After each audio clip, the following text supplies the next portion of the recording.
Bienvenue sur Branché au Jardin, le podcast de Promesse de Fleurs, votre pépinière en ligne. Votre rendez-vous jardinage, botanique et biodiversité sur un format court, amusant et instructif. Bonjour à tous et bienvenue dans notre podcast Branché au Jardin. Aujourd'hui, on va parler d'une plante, ou plutôt d'une fleur qui illumine nos intérieurs en hiver et aussi pendant les fêtes de fin d'année, l'amaryllis. Et pour cela, je suis en compagnie d'Olivier. Bonjour Olivier. Bonjour Ingrid, bonjour à toutes et à tous.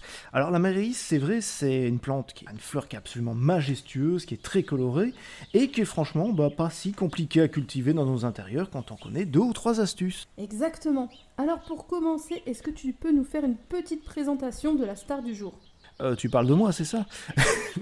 Allez, c'est parti. Non, l'amaryllis, ou plutôt de son nom latin Hippeastrum, c'est une plante bulbeuse qui nous vient des régions tropicales d'Amérique du Sud. C'est elle, uniquement elle, qu'on va cultiver en intérieur. Faut surtout pas confondre avec l'amaryllis belladonna, qui est originaire d'Afrique du Sud et qui, elle, est, on va dire, semi-rustique et peut parfois se plaire dehors, mais dans les régions au climat très doux. Celle-là, on n'en parlera pas aujourd'hui, on va rester sur les Hippeastrum, c'est-à-dire l'amaryllis de nos intérieurs qu'on connaît bien. Alors, au-delà de son nom, qu'est-ce qui la rend si spéciale, Olivier ? Clairement ses fleurs, les fleurs d'amaryllis, elles sont grandes, elles sont imposantes, elles sont spectaculaires, elles sont en forme de trompette ou d'entonnoir, et elles vont trôner au sommet de tiges bien robustes, et leur floraison peut durer jusqu'à 4 semaines. Et la palette de couleurs, elle est très large et assez belle. On va avoir des fleurs simples, des fleurs doubles, on va avoir du rouge vif, du blanc immaculé, on va même passer par toutes les palettes du rose, le saumon et même quelques teintes striées, très sophistiquées et même parfois bicolores. Exact. Et en termes de taille, ça va mesurer en moyenne entre 50 à 60 cm de haut. Donc c'est une plante qui va quand même imposer sa stature si vous le mettez sur un meuble, sur une table par exemple. Alors passons maintenant à la pratique. Olivier, si je veux un amaryllis en fleurs pour Noël, je m'y prends comment ?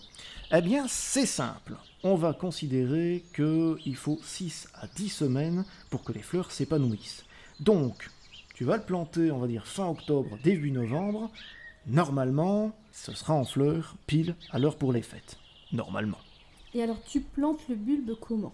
Alors pour le substrat, pour moi, je vais pas me casser la tête. Je vais prendre un terreau universel ou un terreau, on va dire, balconnière, des choses comme ça. C'est un mélange qui est bien drainé, qui a tous les nutriments qu'il lui faut pour en tout cas fleurir la première année. Donc ça, c'est très bien.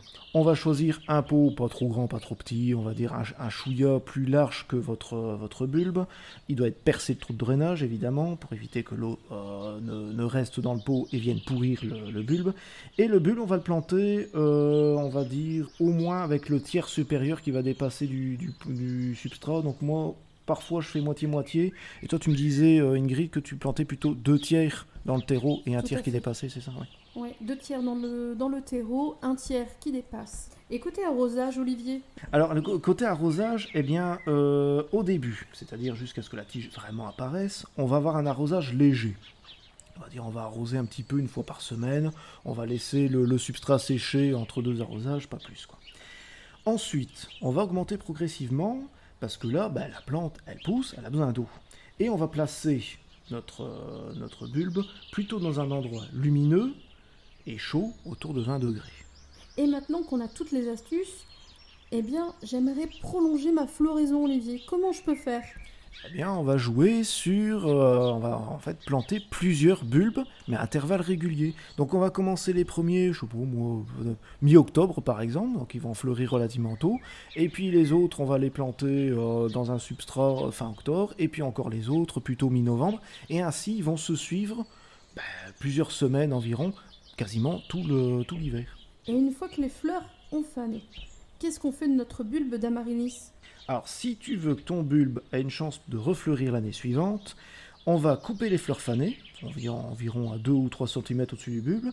On va laisser le feuillage intact, ça c'est important, parce que c'est lui qui va servir finalement à recharger le bulbe en énergie. Et alors, est-ce que je continue d'arroser ? Modérément, c'est-à-dire là aussi, une fois par semaine, ça suffit amplement.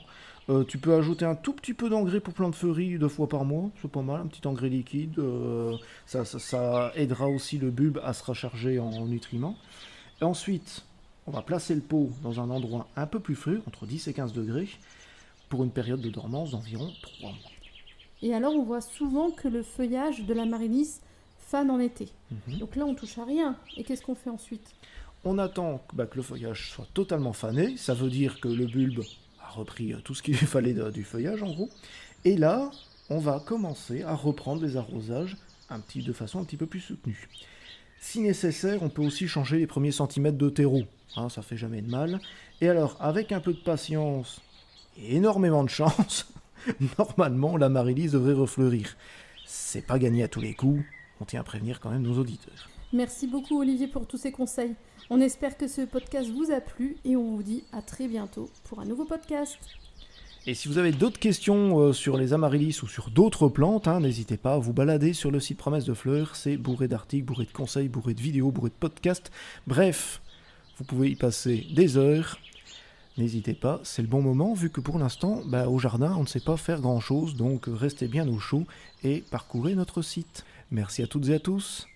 Au revoir. C'était Branché au jardin. À bientôt pour de nouveaux podcasts sur le jardinage et la botanique. En attendant, découvrez d'autres articles et vidéos sur notre site promessesdefleurs.com.